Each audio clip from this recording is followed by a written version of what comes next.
Man, Fujimoto just he's a nut job. He's actually crazy. He just knew what he was doing when he made that end. Like I don't know what we were expecting from Fujimoto. You know what I mean? I actually have no idea what we were expecting.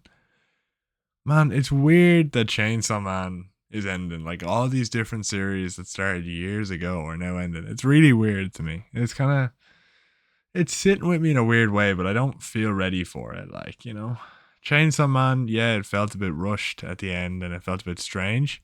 But overall, I really enjoyed that ending.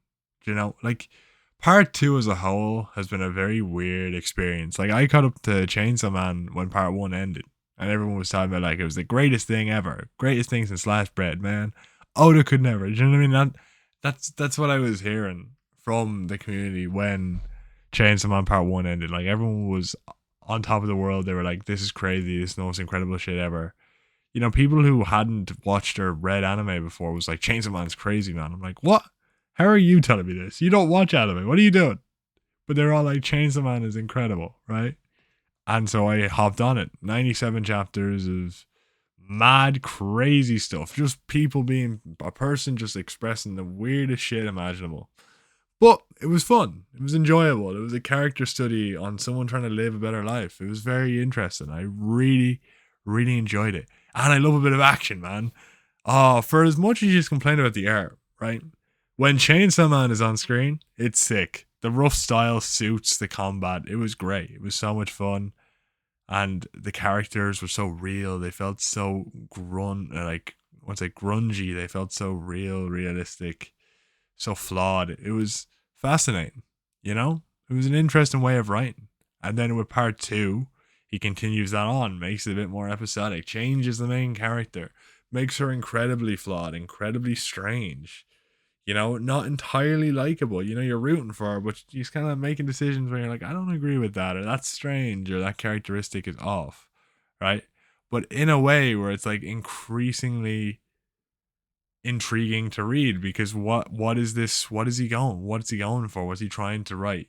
He writes an interesting main character with an interesting motive that are incredibly flawed, then brings the previous main character in and is like, all right, let's see how they interact, how it affects the story, kind of, bring his whole story together and then also expand on hers and bring her story together and make the villain just summon this tower of the Statue of Liberty and just shoot it from the moon, and destroy loads of buildings and bring like these creepy creatures together like a chef who can make everybody fall or a motorcycle chainsaw man, or again using the moon as a weapon or a man who's like humping trees and then you have to puke out your own guts and eat your own heart to save the world and then you come back and it's all a dream or the world is reset and all these people are back in weird ways and it's like a high school romance drama and it's just such a strange way to end the story. It's been crazy from start to finish. I feel like Chainsaw Man was just his way of telling a particular style of story. And when he got sick of it, he was like, I'm going to end it, but I'm actually going to end it so everyone's kind of happy, but it's kind of bittersweet because we don't, yes, everybody's happy, but the world's reset. So it kind of means like nothing ever mattered. But it did though, because like what happened in the story led to this happening. So it matters for the rest of the world or something for the rest of the story. You know, it's a very strange ending, very ob- obtuse ending, but I somewhat enjoyed it. I just enjoyed the good vibes, and because it wasn't actually just all a dream, and the fact Pochita and Denji went through this journey that forced Pochita to do what he had to do, that made him a better person to push and want to make that decision was very interesting. You can look at it that way. It might be copium for the story, probably is, but I just enjoyed it. I don't know, man. Like I part two, I was struggling to like for the longest time, and then I reread it in full at the beginning of the Yor fight, and I just quite enjoyed it. It's quite wild. It's quite messy, and I think that's what I like about it. It wasn't like it felt very messy. It felt out of control. It felt crazy, and I just liked that. It felt like Fujimoto was having fun writing it, and it still felt like he was having fun up until the very end. And I think now that's what I care about the most. Like And I also feel like it didn't leave that many questions. Like I kind of got what I wanted out of it. Yeah, we didn't fully know what Pachita was. We didn't get that full answer, but at the same time, we kind of did, you know. And like, was he the Devil's Devil? Was he the Extinction Devil? Like, or was he just the Chainsaw Man Devil? Like, what was he, right? But his function in the story doesn't matter. He acted like a devil's executioner, an executioner for devils, right? So what he is doesn't necessarily, what type of devil he is doesn't necessarily matter. You still get what his purpose is in the story. And it leaves vague things for people to talk about for the rest of the time if this story never continues. But it's not plot holes like in JJK's ending, it's something more tangible, which I quite like.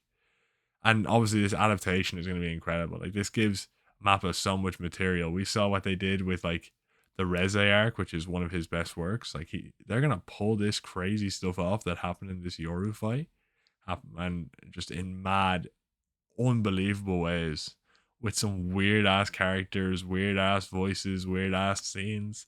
It's gonna be nuts, and it's gonna be crazy, and it's gonna be incredible. And just think we have that for a good few years ahead of us, along with this amazing story to look back on and keep chipping away at and seeing how it looks as the whole picture. Like now we've got the whole Chainsaw Man picture together. Like how is it going to look when we go back and we read this story, knowing where Denji ends up, what happens to him, what happens to Asa? The weakest part of this story, I think, is that Asa was not the focus of any of these final two chapters. Now, obviously, Denji was always the main character. She was more of a deuteragonist. But for half of part two, she was our main focus. And I feel like, yes, she got her ending. She got her character development. But she didn't get a focus in the final chapter. I felt like it was primarily on Denji. That's kind of my major negative for this chapter. Like, I did love it. I enjoyed it to bits. It gave me the ending I kind of wanted while also feeling a bit bittersweet. Not entirely something I loved, but it didn't ruin the series for me, which is all I asked for when it comes to endings. Like obviously I didn't have the expectations I'm gonna have for the One Piece ending, or the expectations I had for Naruto. But it definitely did a better job than Naruto did. Naruto left me a bit kind of empty inside, whereas this, the ending was a bit out of left field, but it didn't feel like a complete ass pull. Like the concept of it made sense.